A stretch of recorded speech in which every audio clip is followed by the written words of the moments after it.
my name is Natalie. I'm from Bristol Zoological Society, and I'm here with another Natalie this afternoon, who is going to be talking to us about working with influencers. I think lots of us are going to be comms professionals in the room, and I think influencers can feel a bit like how most of us will feel about TikTok, of something that you kind of feel like you should know about, but we haven't quite got to it yet. So hopefully this will be a really useful, practical toolkit of how you can look at integrating that into your comms strategy and reaching some new audiences. Welcome, over to me. So, hi everyone, welcome back to my channel. If you're new here, please don't forget to like and subscribe. I'm just kidding, I'm obviously not a YouTuber, but if that does sound familiar to you, then you're probably aware of the hold that influencers can have on their audiences.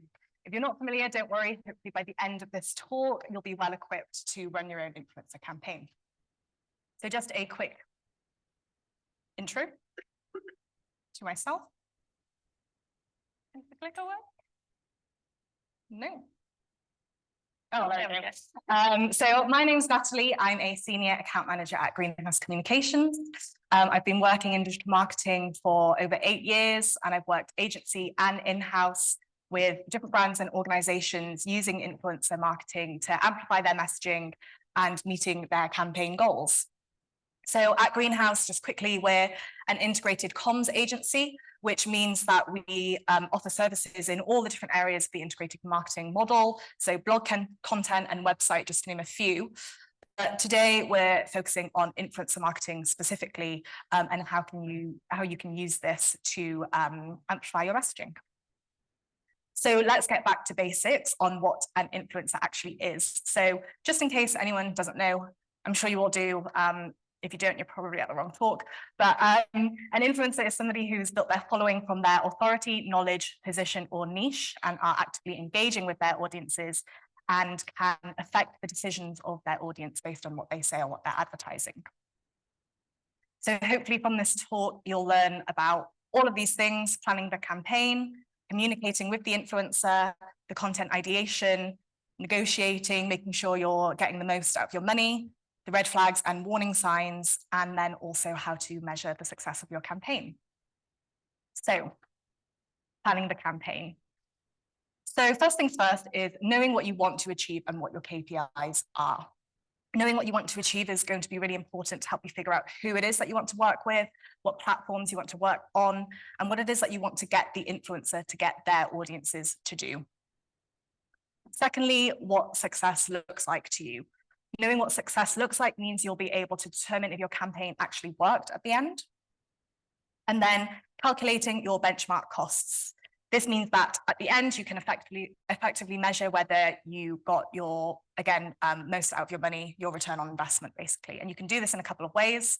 So you can go on this website called Statista, which has the industry standards for influencer campaigns, like I said, across different industries, but also how much it might cost from platform to platform. And then also, if you've done influencer campaigns before, then look at an existing campaign that you've done and use those stats to benchmark across future campaigns.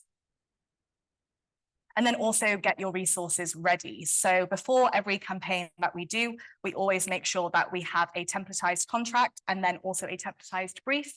The brief will contain the campaign overview, background on the client that you're working with, or obviously yourselves if you're working in-house.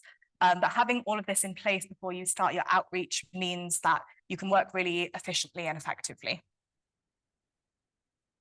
When it comes to researching influencers, so think about the way that you use social media and how do you use it to find what it is that you're after. I'm not this kind of person, but if I was, and I was really into outdoor running, then I would, on YouTube, for example, search something like "Get Ready With Me Running." On TikTok, I'd maybe search running vlog, and then on Instagram, I'd search something like running tips for beginners. If you have managed to find an influencer that looks like they're really good based on what I've just showed you, or perhaps you already know an influencer that will work really well for your organization, what you can do is look on their account and look at the suggested followers, people to follow that the algorithm is suggesting, but also look at who that influencer is following as well. influencers often work in communities. So the influencer that you're working with is likely to follow other similar influencers as well. Think about whether the influencer is also the right fit for you. So you could look at their engagement rate. We use a tool called Social Blade, which you put in the influencer's handle, and then it provides all the stats that you need to really to decide whether the influencer is right for you. So we look at engagement rate, like I said, but then this platform also shows whether followers have been gained or lost in the last 30 days. And something like that is quite important, because if they are consistently losing followers, for example, have they said something controversial? Are they not particularly active anymore? Also look at the follower to view ratio on YouTube, for example. So this comparison here, we've got the person on the left with 160,000 subscribers, and they have as many views as they do subscribers, so a really engaged audience. But the person on the right has 450,000 subscribers and isn't even getting 10% of how many subscribers they have. So who really is the most engaged here? And then also check their posts. So you can look at their hashtag usage, for example. How many hashtags are they using? Does it seem quite spammy? Are all their engagement coming from these people trawling through hashtags rather than people interested in what they actually have to say? Also see if they've worked with any competitors in the last year or so. If it turns out they've worked with a competitor recently, then it might be that they have an exclusivity clause with the competitor, which means they won't be able to work with you. Or if you do end up working together, your collaboration that comes not long after theirs might seem disingenuous. And then also look at the number of sponsored posts that they've done. So this influencer does ad after ad after ad. And you don't really want your post to be an ad amongst all the others, because again, it seems disingenuous, but also it feels like it's just going to be another cash grab to the influencer. And then collect your data as well. So this is just an example, but we build out a database before every campaign that we're going to run, where we collect all the information necessary. So engagement rate, for example, the number of followers that they have, what content kind of works best on their channels, but also campaign angle. And this is one we really like, because if we're looking at an influencer, we like to visualize how it is that we might work with them in what capacity. Because ideas come naturally with the right influencers. If you are trawling through loads of different influencers and you find one that, again, immediately the ideas spring to mind, then it feels like they're going to be a really good fit for you. Did I miss something? Oh, yes. This is your opportunity to screenshot or take a picture of this, because I've included a Calendly link just in case anybody needs any advice. Feel free to book in 15, 30 minutes with me just to ask anything influencer marketing related. Totally happy to help. I'll give 2 more seconds. On to influencer correspondence. So influencers talk to their audiences like they're human beings, as they should, and as we should too. So rather than be the organization, be the face of the organization, you'll be much more relatable and they'll respond to you better. Also show that you've done your research as well. So show why it is that your organization or the messaging that you're putting out is right for the influencer that you're contacting. And similarly, show you understand their audience too. What is it that the audience likes about that influencer, and how is your message going to suit their audience? In my experience, influencers are creatives, which means they can be quite chaotic and strapped for time. So it's really important that you spoon feed the influencer. So like I said, show you've done your research, show you understand their audience, but also share your USPs so that they can immediately make a decision and say yes to working with you straight away.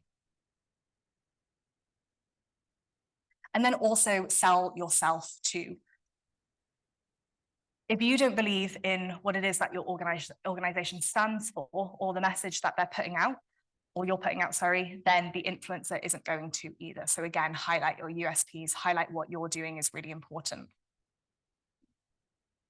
On to content ideation. So sell an idea, not your product, and this is key. So we worked with an organization called World Athletics, who are a sports body who are campaigning for cleaner air. And what they wanted was signatures to their declaration. And in essentially what was going to be harmed from lack of clean air were outdoor sports. And so we decided to, rather than sell World Athletics as an organization, we sold the idea of outdoor sports as a lifestyle. So outdoor running, surfing, and showing these influences in their natural habitats. It's exactly why the audience subscribed or liked in the first place. And so showing the influencer doing this, but also warning the audiences that this might not be possible in the next 20 years because of air pollution, encourages the user to then take that action. Narrow down your message. So influencers can often have multiple USPs, but rather than try and hit all the USPs and try and meet all their followers, what you want to do is really hone in on the message that you're putting out. So we worked with an influencer called Yasmin, who is a sustainability influencer, lifestyle, but also is a parent. And the product that we were advertising, flushable wipes, we kind of went in on the idea of it being a super convenient product for those who are on the go, children who are kind of getting a bit messy, etc. And then brief off of their success. So what I mean by this is look at an influencer's most engaged with posts and see what the commonality is between all of those. So I worked with an influencer called Jess Megan, who her most engaged with posts were quite risque, they were quite out there, but we were also advertising period products. So we were marrying the idea of something being really risque with a taboo topic and ended up getting, well, as you can see, over 60,000 likes on the post, but also really importantly, managed to get global coverage on this post, including Glamour magazine. Negotiation. So especially in the environmental industry, there is almost always room for negotiation. And this is because the right influencers believe in what you stand for. Everyone here, I'm sure, puts people and planet before profit. And hopefully the influencers that we are outreaching to also do the same. But it's important to be upfront firstly. So tell the influencer what your marketing budget is, why it is that. It might be, for example, that you are putting a lot of effort into your advocacy projects, and so don't have a huge marketing budget. But also don't be insulting. At the end of the day, it is their livelihood. So it's really important to meet the balance of your budget, what's still right for them, but also, again, something that's for kind of the greater good. At the end of the day, though, we have the power. Influencers want the work. So yeah, just bear that in mind when it comes to talking with them, is that, yeah, we're the ones that are in control. And then red flags, warning signs. So firstly, offbeat pricing. I was talking to an influencer recently who was charging £1,000 for an Instagram story, not an Instagram post, a story that's 15 seconds long. And that was outrageous, in my opinion. Of course, if you've got all the budget in the world, feel free to go ahead with that. But we didn't. And so, yeah, that's perhaps something that you might want to stay away from. Unwillingness to negotiate, for example. Like I said, the right influencers will kind of do the right thing. But if they're not willing to negotiate, it kind of indicates that this is more of a cash grab to them. If they are too rigid in their ideas as well, if they don't want to be flexible, if there isn't kind of a back and forth in that ideation, this is also something to stay away from. And then if they're relying too much on you, so for lack of a better word, if they're lazy, this is not a good sign because it means they'll be lazy with their captions, they'll be lazy in their delivery, and they're not going to do your messaging justice. And then also, if they're showing a lack of enthusiasm or a lack of curiosity early on as well, this is something you'll also want to avoid. And then when it comes to measuring success, so go back to those KPIs that you set at the beginning. look at the published post that's just gone out with the influencer and check whether those KPIs or those statistics hit those KPIs that you set.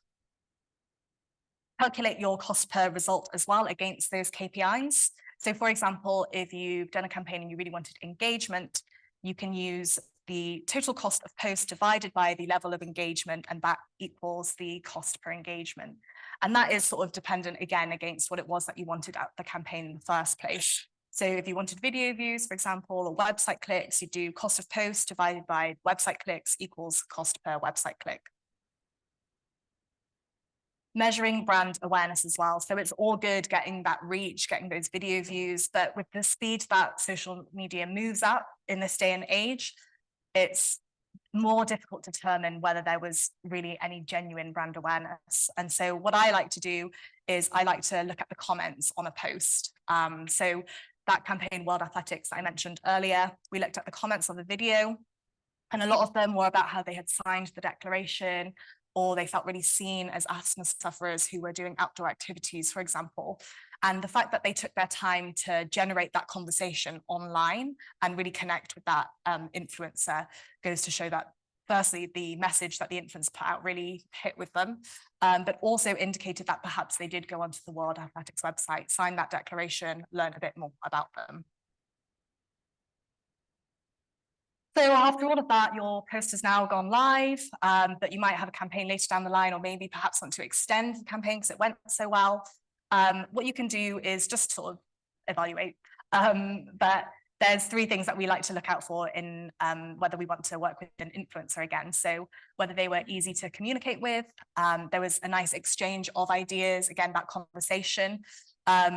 And just your gut feeling as well. If you thought that they were, really fun to work with, or you just really liked their posts, they had really nice ideas, then absolutely go for it. So to kind of sum up everything that I've just said, the takeaways, work out those KPIs and what success looks like for you, calculate those benchmark costs, approach the right influencers. This is funny because we often get clients coming to us saying, oh, we want to do influencer outreach. Can we get Ed Sheeran to work with us? And I don't really know why Ed Sheeran is relevant in environmentalism, but it's about finding the right ones rather than the biggest ones. And then working on those resources for those influencers and selling an idea, not your product. So thank you so much, everybody, for paying attention to me. Hopefully you feel inspired or empowered to do your own influencer campaign. You can follow Greenhouse on X, Instagram, and LinkedIn, and then me on the same platforms. Any questions? Thanks.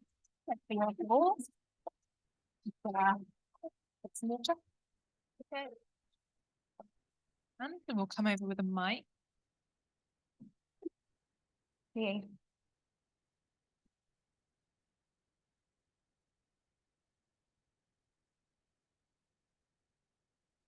Hi there, thanks for that. That's really interesting.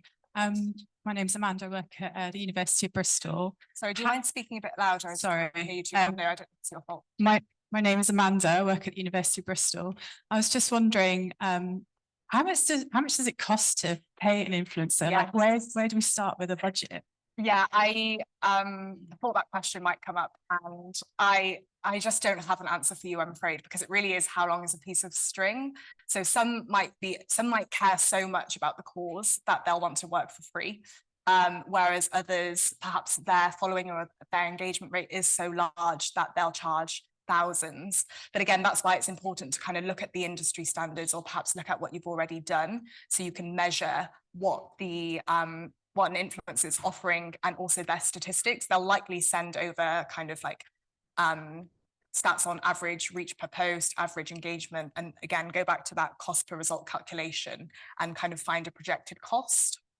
Like I said, unfortunately, there isn't an answer, but you can just kind of build that database, pick your preferred influencers, see how far the budget goes with the ones that you're speaking to, and I think just go from there, really.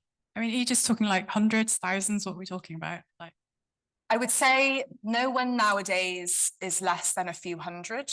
that they're kind of the smaller influencers, but we've also been able to negotiate some down, or in my experience have been able to negotiate some down from like tens of thousands to a few thousands. So yeah, again, just bear all those tips that I've shared in mind, and hopefully you can get good value for money. Thank you. No probs. I think we've got an online question. We have a question from Becky online. Okay, hi Becky. Where would you go for a template or advice to draft an influencer contract? Oh my gosh.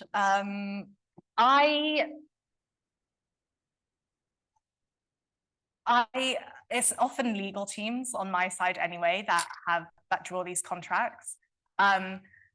I know it sounds like perhaps quite an obvious answer, but maybe just Google influencer marketing campaign contract and just make sure to be really thorough with it, and check that, you know, it applies to your campaign, but also like it's within what you as an organization is able to kind of meet as well. I guess my tips would be in this contract to just make sure that kind of you've got your timelines there, all the things again that will help you track your the success of the campaign. So like including hashtags that you want included, track links, etc. But unfortunately, that's all I can provide on contracts. Hope that helps, Becky. Thank you.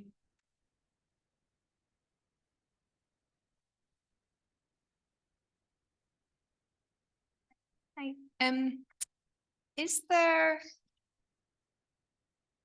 Is there risk or damage that can be caused by the reach that influencers have over their audience? For example, not to criticize, but the flushable wipes thing. Yes. As far as I'm aware, and I'm sure there's other people in this room will agree with me, there isn't really such a thing as a flushable wipe. Yeah, so this was in my last job firstly, rather than greenhouse. I just want to make that clear. So where I worked, Nature Care, which was the sustainable period products company, their flushable wipe was actually certified safe to flush. It was the first certification that was like tested in the UK that was passed the certifications essentially.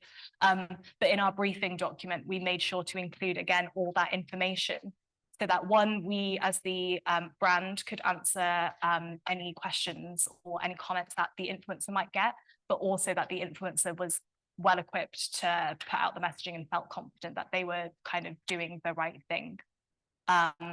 So yes, if there is risk with your product, but because we had sort of done our due diligence in terms of testing and getting that certification and even working with the board to create that certification, I feel like we were safe in all areas on that. Does that help? Okay, good. Sorry, I think we're just commandeering Mike. The size of influencer that we're looking to work with for our work don't yet have managers a lot of the time. Yes. When that happens, do you just DM them? How do you go about reaching out to them if it's not in their bio? So if it's not in their bio, we've actually experienced this recently. So if it's not in their bio, but they're on Instagram, for example, I would look at it on mobile because it will have kind of the email button, or it might have the email button, and then you'll be able to get the email that way. Unfortunately, it doesn't have it on desktop. So that's one thing. But then also, yes, I would DM, but I would try and DM as a person, unless your organization obviously kind of has the blue tick and has those marks of legitimacy. Sorry, could you ask your question again? I've just totally. It was just for people without managers. Oh, yes, yeah. And the other point that I wanted to make was also, I actually prefer working with influencers without managers. They're often cheaper and just a bit more flexible and friendly, because when you're talking to somebody who has a manager, obviously like the manager or the agency will take like 10%, for example. So their costs are just going to be a bit higher. And also, again, there's a barrier between you and the influencer, the manager, who is just going to be a bit more harsh with you. So yeah, try and find an email where possible. If not, try and DM them. And I would try all avenues to DM them as well. So like not just Insta, if you can find their Twitter, maybe they'll have it on their YouTube description box, for example, maybe even just a Google. That's what we did recently. And we managed to get in touch with kind of like an influencer database program, which then passed on our details to the influencer. And then, yeah, also just have fun, I guess, talking to the influencer rather than the manager.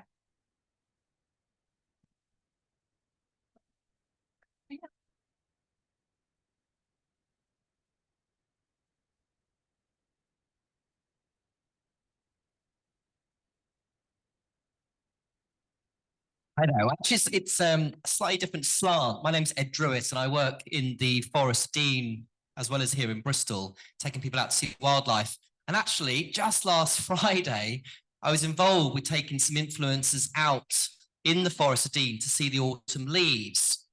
And Rebecca Clay, who used to work for the Bath Tourism, now works as the manager for the Forest of Dean and Wye Valley Tourism Board. And so she contacted some influencers, I think about a dozen actually, through Instagram, perhaps Twitter, and then we had about half a dozen turn up. The reason I wanted to mention it was because it was just the way in which they got their, I guess, payment was slightly different. So she, I think, was offering them £50 to cover their expenses to come over, for example, from Bristol and Wiltshire to do the event. And then they all got given a kind of goodie bag from lots of different tourism venues in the Forest of Dean. I think each goodie bag was worth about £200, but it was lots of nice little gifts. Some of it was gift vouchers and things like that. And then I took them out for about half an hour to see some of the different colours, and they were taking photographs. Most of them were all photographers, kind of landscape outdoor photographers. And interestingly enough, they hadn't thought of the Forest of Dean as a place to go for autumn. They thought of the Mendip Hills. They were quite constrained to Bristol. Lee Woods isn't that huge, even though it's a fab place for woodland plants. So it worked. It seemed to work really well. But I think going back to Amanda, was it Amanda? Amanda's comment about payment. I think in this case, actually, it was the lure of coming somewhere very pretty to get some really good photographs for your social media and the people that follow you. And the fact that they were paid £50 travel expenses and then these goodie bags. So it's just another way. And I as I say, I'd never done this before. So Friday, it just so happens it coincides with today's session. But I did that literally last Friday, and I was really encouraged because I wasn't too sure who I was going to meet. I wasn't sure who was going to turn up as an influencer to do this. And they were just very nice people, really, with their cameras, taking photographs, who sort of do this as a kind of business, as it were, really. But as I said, we didn't necessarily pay them a fee as such, but half a dozen of them still turned up to sort of take part. Yeah, I think that's also a great way if you have the kind of means to be able to offer that to people, because what was so good about yours is you gave them the opportunity to, again, like create their own content, stuff that would last them for a bit longer.